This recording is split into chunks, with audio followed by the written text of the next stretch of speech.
So let's talk about King Charles's coronation and the fact that it is very historic. It's a historic event in many ways, but one of the things that people don't want to talk much about or mention is the fact that we are witnessing the first, as in Camilla becoming queen. And I know a lot of people are saying, okay, Queen Camilla, stop calling her that. Just call her Queen Consort, because that's what Queen Elizabeth wanted to call her. Yes, she is Queen Consort, but she will also be called the Queen of England. The capacity of what Camilla will be doing obviously isn't with the same authority as her husband, but she will be given more authority than she has at present time. And we are not talking sort of about the elephant in the room. So today I want to talk about the elephant in the room as to how it is that we are seeing a mistress, a royal mistress, becoming the Queen of England. And yes, like I said, many people don't want to talk about the fact that a royal mistress is becoming the Queen of England. So it is happening. We're going to talk about it. We're going to talk about Camilla and Charles, and we will run through the royal mistress topic a little bit, and then we will have a conversation. So I am Deanna from Hot for History. I really appreciate you guys being here. And I share history content that's a little bit quirky. And we are following the royal family and the king's coronation because we are watching history in the making. And right now, we are going to get into the tea, into the thick of it, into the dirty side of what's going on, which is basically that we are seeing a couple that was involved in such royal scandal. And all of this is being not covered up, but basically, let's say, upstaged by Harry and Meghan's drama. But the truth is that Camilla and Charles were having an affair. And so we are watching basically a queen come into her own throne or her own power who was a mistress. So let's talk about it. We're going to talk about royal mistresses. We're going to go through, hi, Kara. Is it Kyra or Kara? Oh, you probably can't tell me this way, but you can spell it out. We're going to talk about royal mistresses. We're going to go through the timeline to remind ourselves Charles and Camilla's timeline. And then we're briefly going to discuss the gossip, which I don't know. I'm pretty sure it's not true, of Rose Hanbury and William, and sort of the thank you. And let me know where you guys are coming in from. We are going to talk about Rose and William a little bit and about sort of this philosophy that future kings should be having affairs and should be having mistresses. A couple questions or comments. I feel like the royal family actually likes the attention. Yeah, it's more taken away from Camilla being queen consort. Yeah, I think sometimes I think that too, because we haven't talked about this. The media is not talking about it, but when you guys see what I'm going to show you in a second, you're going to go, oh my gosh. Like it's something to remember that the royal family, and especially Charles, is not devoid of some seriously dramatic events that have gone on to bring Charles into the throne. Like it's very, very dramatic. Okay, so we have Princeton, we have Pennsylvania. I'm here in Florida. I am originally from Central Illinois, lived in New York for years. I've been watching Queen was not at the wedding. Yeah, that is true. She, I think she came around, but she was very reluctant. And she, as we've talked about before, we believe that the reason why Camilla has the queen title, and again, this is rumored, it's alleged, was that there was some kind of negotiation going on between Andrew, the Queen, and Charles in order for him to sort of have his problem go away, and he needed $12 million. The agreement or the negotiation was, okay, make Camilla queen rather than princess consort, because we know Prince Philip, who by the way was very royal, he was very royal, in some ways even more royal than the queen. He was just given the prince consort title.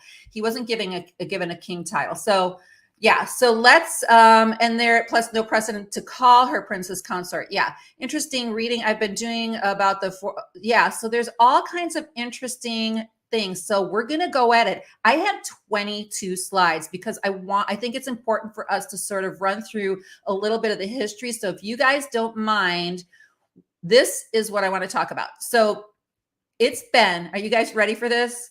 And listen, I'm not a historian. I am a royal watcher. I am a fan of history, and I am a history influencer. So I will say that there's so much and there's so many different angles to history to be able to discuss it. So I could be wrong, but when I go back, there were many mistresses in all of these kings. All of these kings had tons of mistresses, most of them. I'm not sure about George VI.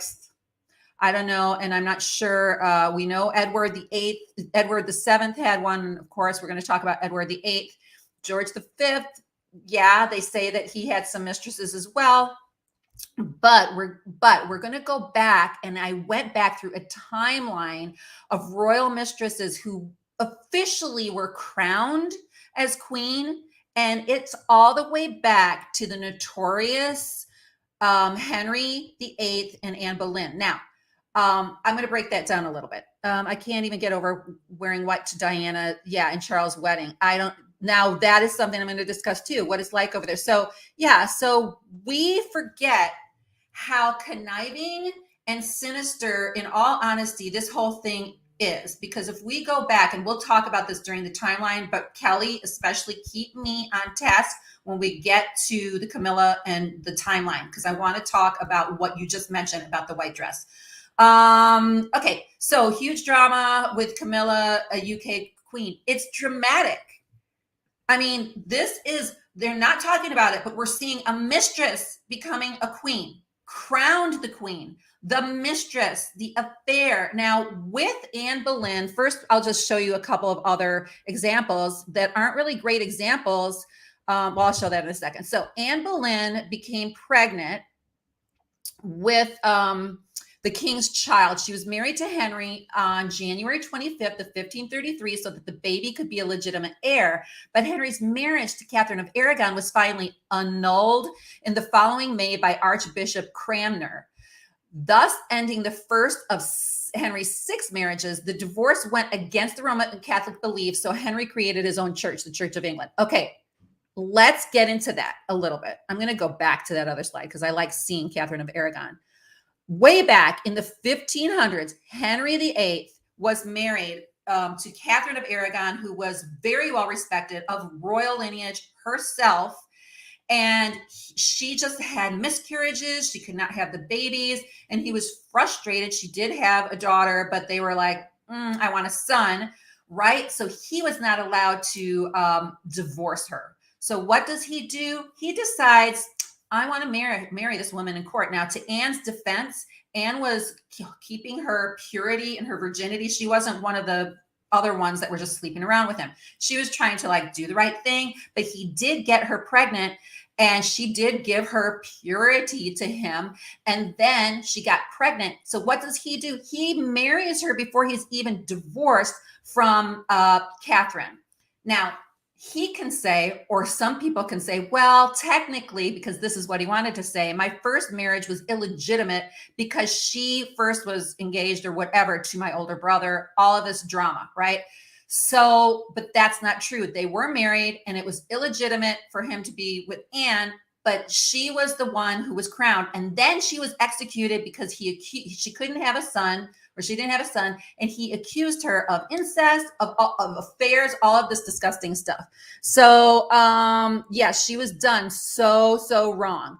She was just done so wrong. So there are other examples, which I'll go to. So basically, we know they got married before they were even divorced. Poor Catherine ended up having to go into hiding for years. At least she wasn't killed. And then, of course, we know Anne Boleyn, ended up being sent to the Tower, and she was done. And then he ended up getting married. He was crazy. He murdered so many people in the Tower and beyond. So there are these people. I'm just going to briefly go through them, but they're not British royalty, right? And they were never even crowned. These people were not crowned. Now, this is a Catherine Dolgorukov or whatever. She was with the Russian Tsar Alexander, I think. I don't know. I'll look again for the czar that she was with. But again, even her case was not the same. And people oftentimes refer to Wallace Simpson, but that was not necessarily an affair. He was not married. Yes, she was having an affair and was the mistress in that regard, but he was not. So we're looking at a historic event, guys, that is 490 years in the making. There has never, like, why aren't they talking about this? Obviously, because they don't want to highlight the scandal. But if we really get to it, because I'm excited about the coronation in general, but when you got to be honest, I mean, we're being honest about Harry and Meghan, and all. The truth is that this was a really sinister and kind of a thing in order to get here. Yes, do we believe that they were in love? All of that. But he ended up marrying a woman basically to create an heir and a spare when he didn't really. I mean, the whole thing is just crazy. So, okay. So I love the royal family too, even though we can definitely talk about, we can talk about it, right? Yes, Camilla was divorced. Or wait, Wallace was divorced, I think, twice. I think she was a twice divorcee. I could be wrong. Okay.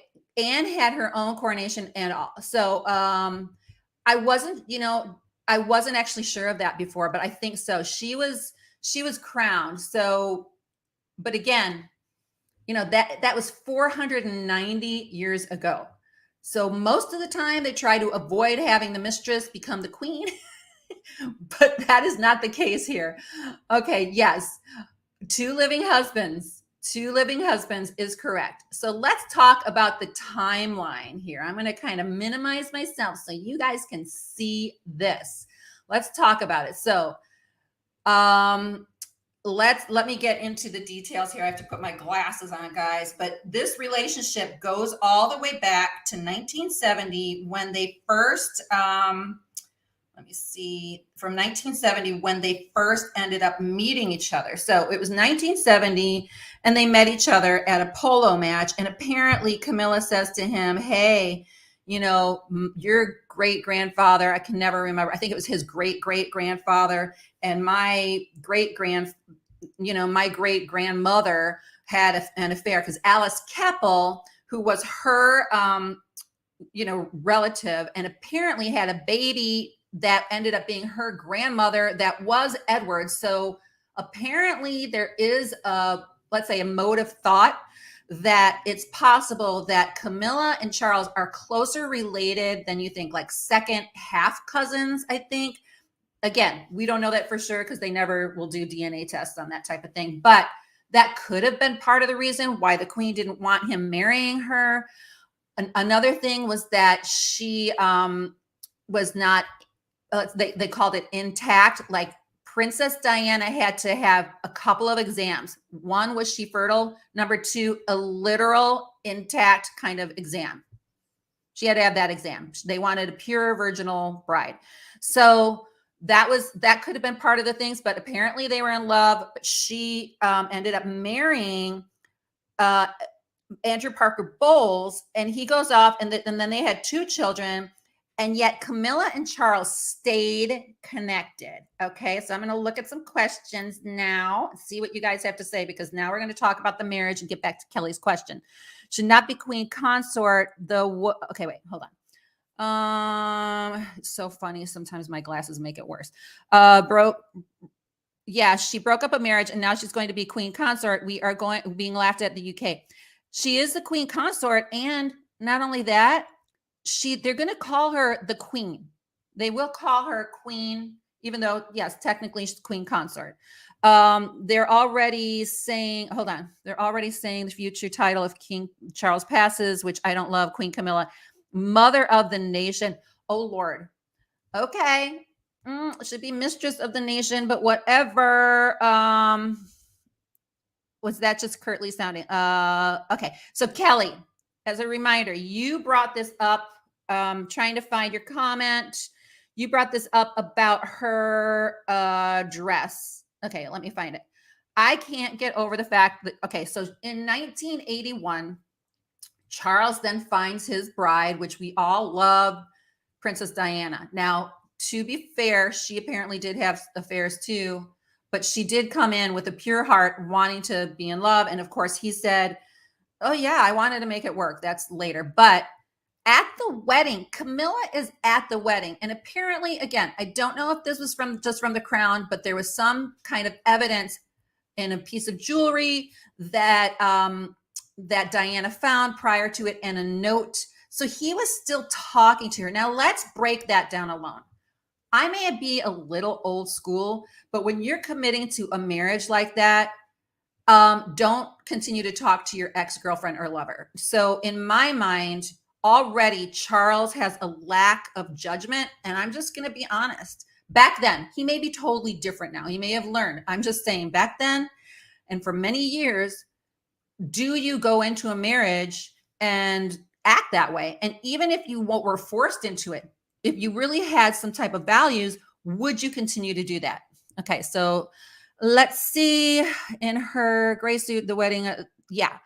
Okay, so we're going to talk a little bit more about the timeline. So in 1981, they get married, and there's that interview. It's like Charles is like, they're like, you must be in love. This is their, engagement interview. And then he goes, whatever love means. Like that should have been red flag. And the video cuts to her face going, oh, okay.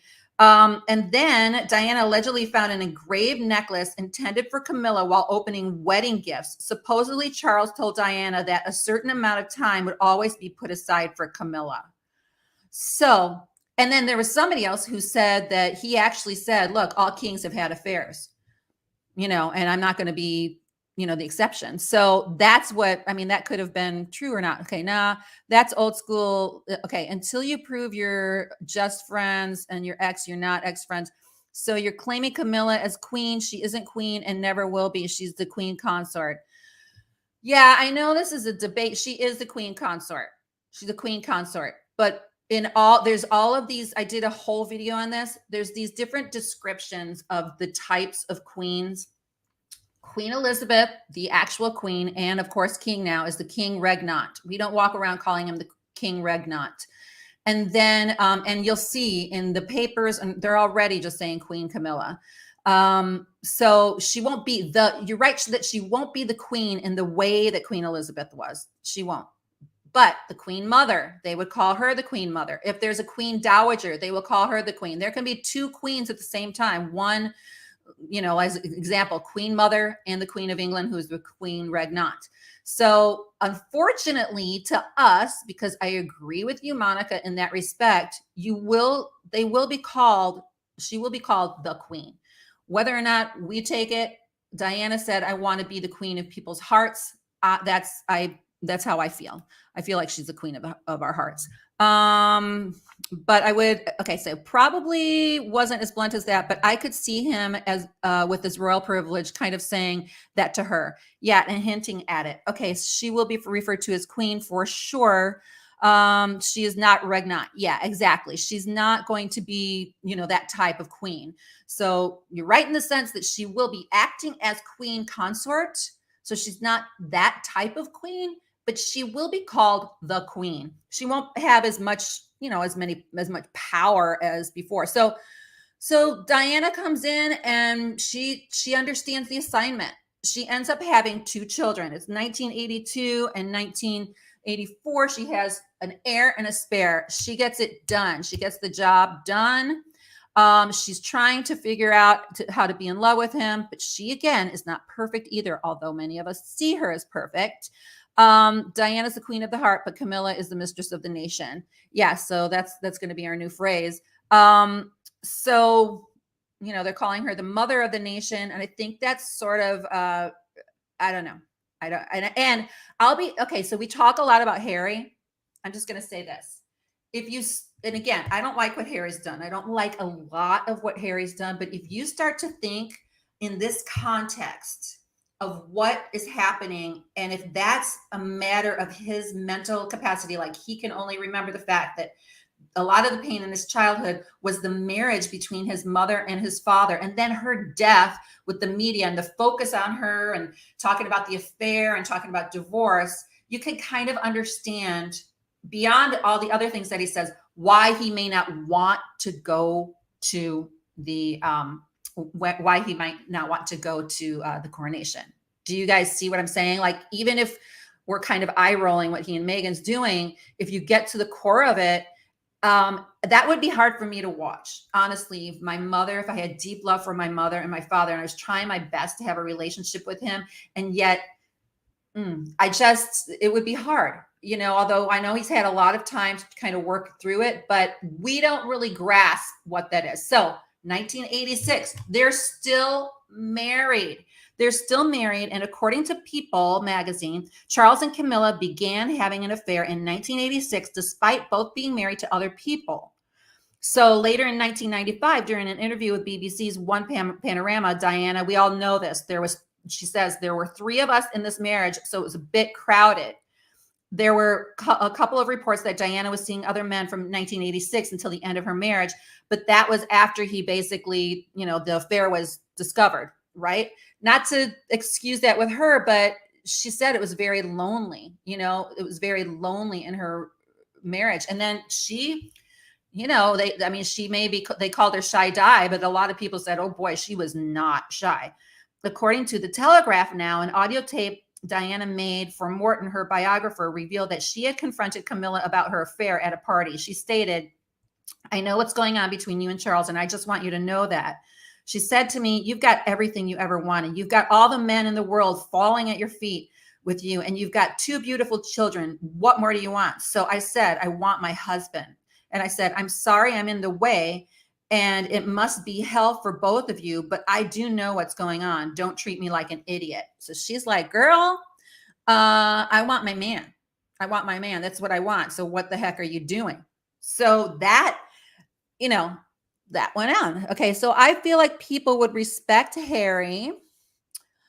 I'm having lighting and camera issues, so I have to lean in a little bit. I feel like people would respect Harry if he would come out and say, I know, I agree, but I don't know. I think it's possible, Kelly, that it's so deep for him that he's not even recognizing that may be it.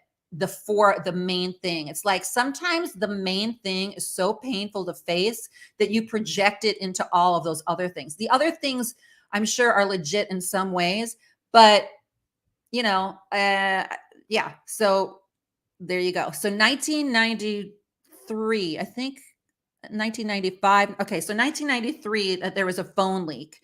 So let me tell you about the phone leak, which again, I'm just doing this for many of us know these things, but we're going to reveal it. We call it tampon gate because it was this hot, in my opinion, so immature conversation like, oh, let me be your tampon. I mean, it was pretty disgusting, but kind of comical. But imagine how she felt. It was such a blow to her. The tapes caused a huge scandal for the royal family. So again, I'm doing this particular live to make us aware so that we're not just in total denial, because I'm enjoying the coronation too. I think it's history in the making, but I can enjoy it and not be sort of in denial. Like we know what's going on. A mistress is becoming the queen.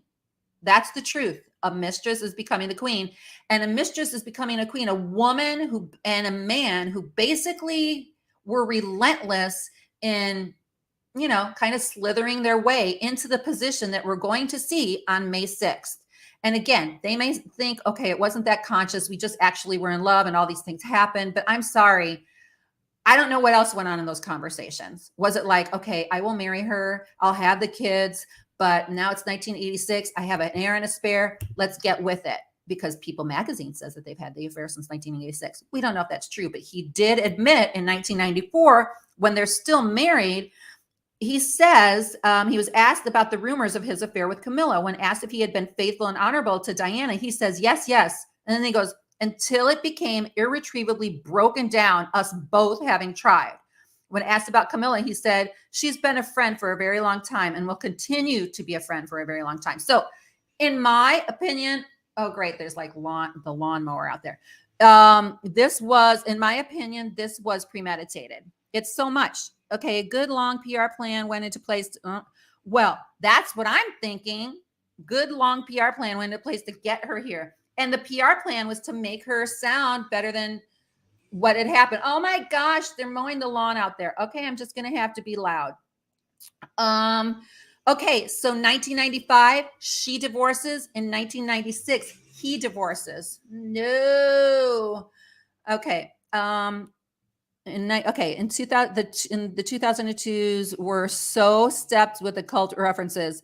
Yeah, well, okay, with that, there's that too. That has to be a totally other like video. Charles is besties with Andrew, godfather of his kids. Yeah, that is true. Charles was actually Tom Parker Bowles' godfather. So it's like they're all, they're all kind of in agreement. And the other story, the other part of the way you could look at it, and this is absolutely a legitimate way of looking at it, is they were in love. And why were they kept from being together? And look at how beautiful the story is now. Now she becomes queen, and they were in love, and they stuck together through all of the difficulties. That is one angle that you can see. Okay, in 1997, the year after they Charles and Diana's divorce, 2 years after Camilla's divorce, she dies. I'm not going to go down the rabbit trail with that. We have our own opinions. I mean, let's just say she died because the media was chasing her. We'll just say that for now. Let me see. Let's move on. I don't know. I know there's a lot of skepticism, including the skepticism that Harry has regarding the I don't know, very tragic death, but let's just say that this was, obviously it was an accident. Okay, so yes, they're going to involve Camilla's family as well. So now I'm going to fast forward. In 1999, they made their first public appearance together. This was 2 years after Diana's death. He threw a 50th birthday party for Camilla's sister at the Ritz Hotel in London, where Charles and Camilla were photographed together. Although they arrived to the party separately, they left together in full view of photographers. The year 2000, apparently the Queen gave her approval. She attended a 60th birthday celebration for the King of Greece at Highgrove, Charles's residence, and it was seen as the Queen's seal of approval. But here's the picture. 2003, she moves in to Clarence house with him. Now they're living together. It was very clear that British taxpayer money wouldn't be used to decorate Camilla's rooms. Oh my gosh. Well, I'm glad that they had such, the Queen was probably like, I'm not giving you money to decorate the room. You guys are living together. You guys can figure out how to pay for it. Oh my gosh. Okay, so let me see if there's any other notes here. I mean, look at the case going on right now in London. Well, yeah, there's that too. We'll talk about that in a second. Okay, so then in 2005, they get married. So finally, they meet in 1970. All of this stuff goes on. And again, you can look at this as being the world's greatest and most interesting love story. And in some ways it is, if you sort of like checking out how people kind of not manipulate, well, it is manipulative in many ways, but how they maneuvered this relationship. There is an aspect to the story where you could say, well, they were in love for years and he always wanted her to be the queen and now she is. Okay. But the truth is that she is a mistress queen, whether that has any negative connotations or not. That is what we're going to be witnessing. So Charles put his foot down with Camilla's stuff too. He said either accept her or, okay, wait. Oh yeah. Yes. He did say that to Diana. He's like, yeah, either accept her or I'm out. That is true. So in 2005, after 35 years together, since they first met, it was February of 2005, Charles and Camilla announced their engagement. There was a lot of speculation about the title Camilla would take and if she would ever become known as the Queen. It was said she would take the title Her Royal Highness, the Duchess of Cornwall, after the wedding so that she would not share the title of Princess of Wales. So they knew, because technically he was the Prince of Wales, she should be Princess of Wales, but because of Diana's popularity, and probably the Queen was like, no, let her rest in peace. She's the Princess of Wales. You can be the Duchess of Cornwall. Technically,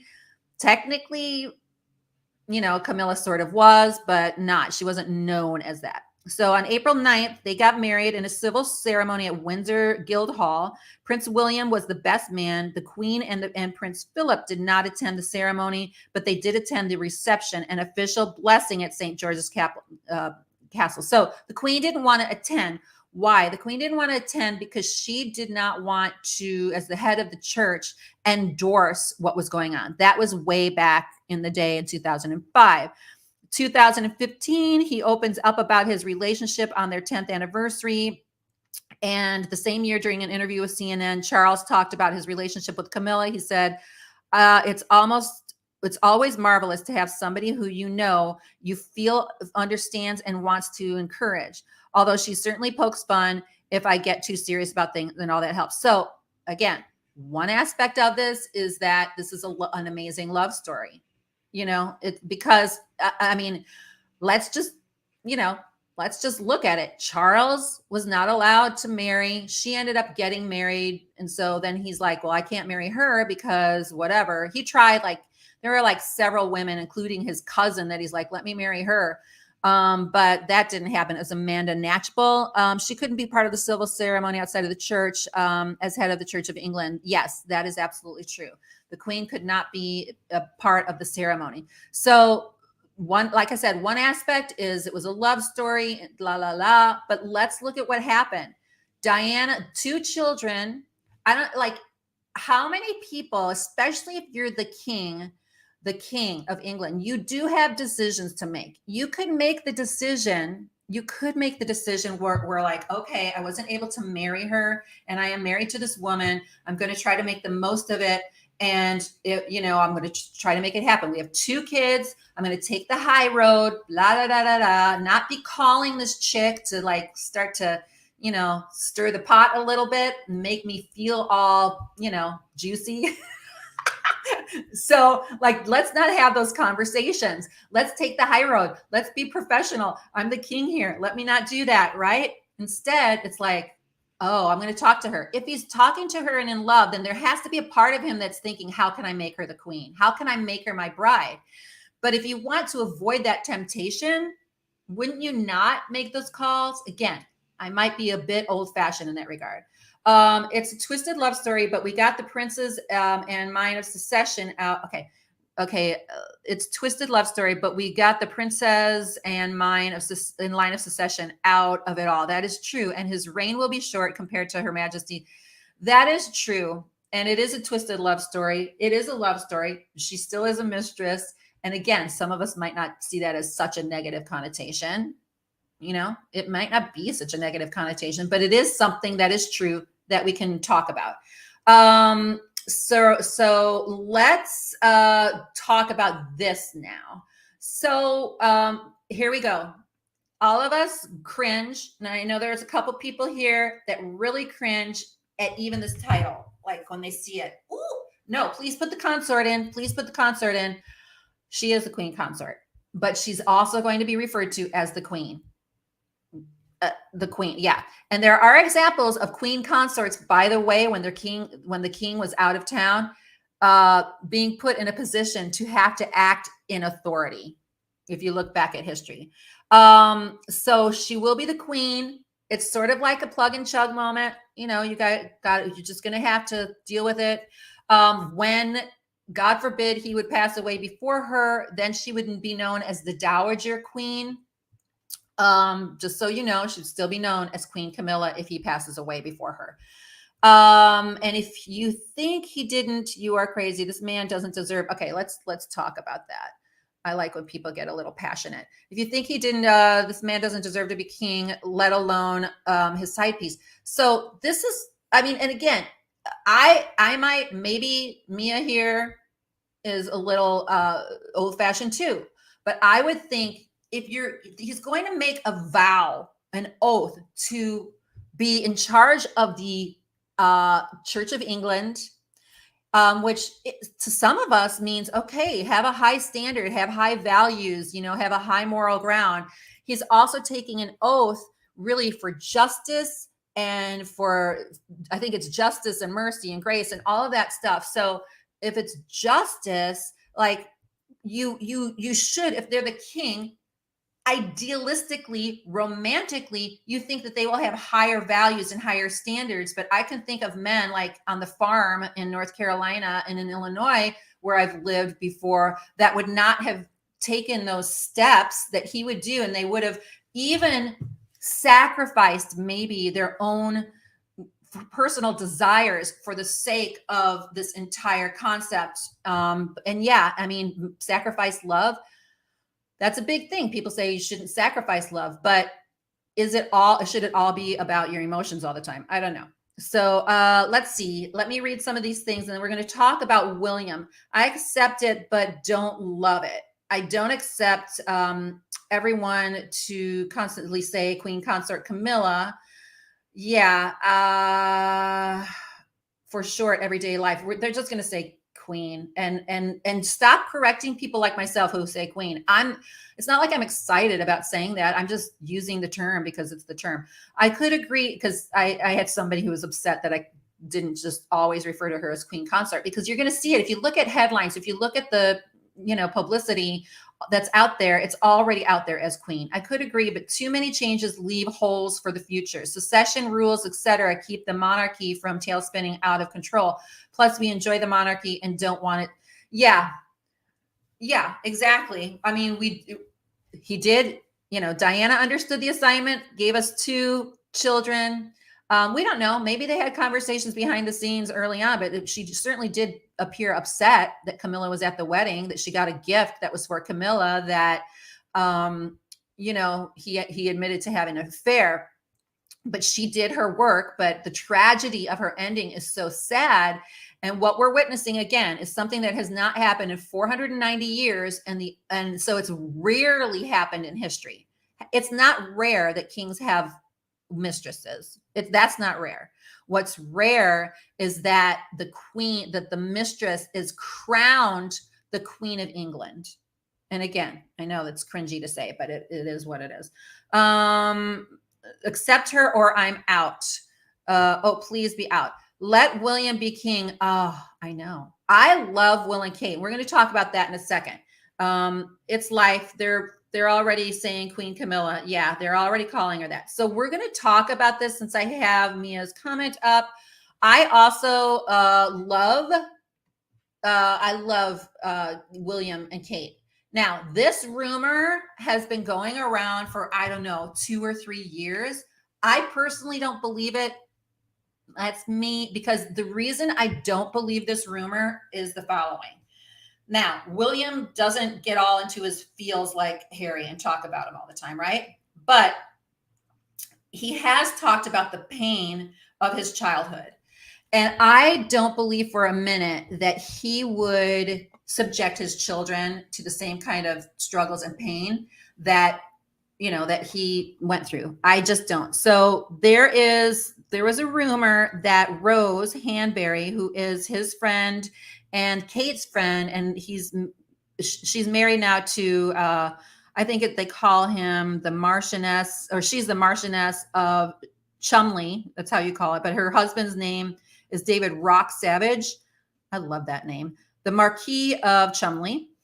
I hope I'm pronouncing it right. So he is 62. He's a lot older than her. He's a filmmaker. He's the descendant of Robert Walpole. And now he was just given this title to basically be the Lord in waiting, or the right-hand man, basically, of Charles. And he's worked with Charles in the past, bringing him into as a descendant of Sir Robert Walpole, the Prime Minister of Great Britain. He had the position of Viscount, where he had to kind of escort the king backwards, like he had to walk backwards into Parliament when he would come. So he married Rose Hanbury, who is 23 years his junior, and their marriage was somewhat scandalous, and it took place just days after the engagement was announced. Everything happened so fast because she was pregnant with twins at the time. So now, just recently, again, they're talking about him.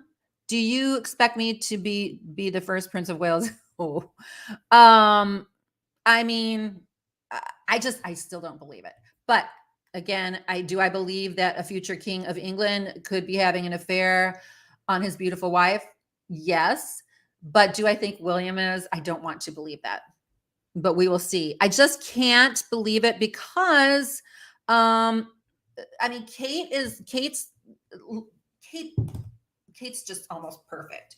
So, but that hasn't stopped men in the past, or women.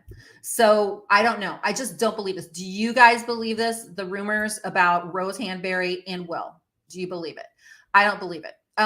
Kate is literally perfect. That's what I think. And she brought 3 children. And again, that's at the core of my disbelief with William, is these 2 are friends of theirs. Like they hang out together. And I know I have some girlfriends who talk to my husband, and I talk to the husband, I talk to their husbands, and you kind of end up you pretty much know that stuff. But I don't believe that he would subject George, Charlotte, and Louis to this. I just don't believe it. It's hard for me to, understand. He's not cheating. I love Will. He's way too proud of his wife, and why not?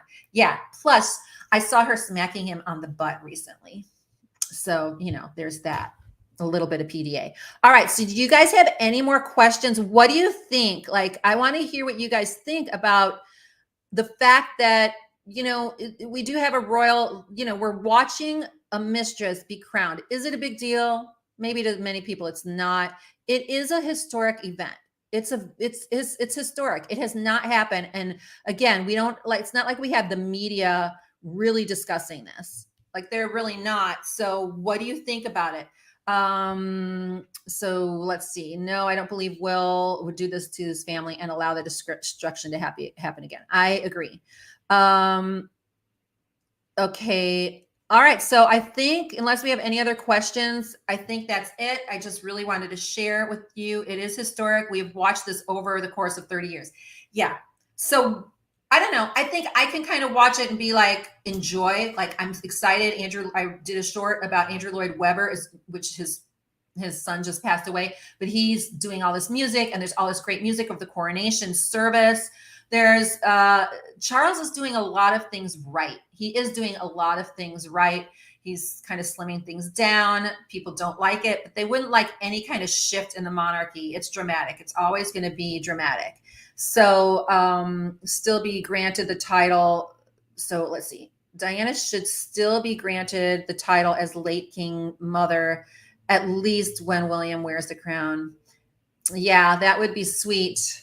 But I mean, many of us call her the queen anyhow. And the one statement she made, I want to be the queen of people's hearts. It's heartbreaking. The fact that she shaded Diana a lot of the marriage turns off everything. And that's the thing. It's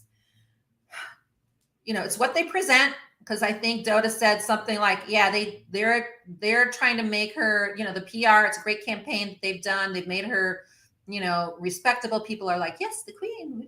But we forget that this was, in my opinion, I don't know, like, I'm the type of girl who, like, I love my friends, and I am not going to be messing around with their husbands because I like them too much. And then for her to be doing that with the king, let's not forget, like, it takes a little bit of sleaziness on both sides. And so that's what concerns me, is that, and again, people can change, but she's becoming the queen, and is there any kind of remorse? And, I know Harry's waiting for his apology or whatever for whatever his stuff is, but is there remorse for that experience? Basically, they had an affair when this woman had to go through so much on her own, and she was very strong. And then she ended up basically trying to look for happiness herself, and then dying in this awful car accident because she had put herself in the position of being basically the number one royal, in my opinion,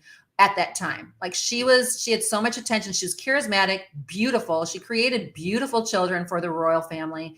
She was not respected enough, in my opinion. And then to have this woman, Camilla, when she is approached, I'm sorry, but she was approached by the then Princess of Wales, who technically Camilla should be bowing to. She's approached by her and saying, basically, I want my husband. She's saying that to this woman, Camilla, and instead Camilla is like, basically, F you, I will be seeing my man, and I'm going to get my man. That is basically the reality of it. And Charles endorses it, says, I basically want to be your tampon. So, I mean, that was it. And it's hard for some of us to forget that. And again, it is weird that we can watch and we can still enjoy watching the coronation, finding it fascinating, but it's like a real life soap opera that doesn't stop. But at least that is true. That is true. At least her blood won't inherit the throne. Camilla gets to receive all curtsies. Now she gets the curtsies, but God forbid, when she doesn't even have a title, that she would curtsy and she would bow or even submit a little bit to the princess at the time. No, that didn't mean anything to her. All right, I'll talk to you guys later. This is the lawnmower is out there. Thank you guys for listening. Please subscribe, please like, please share Hot for History, and we will talk about this again later. All the best. Have a great day.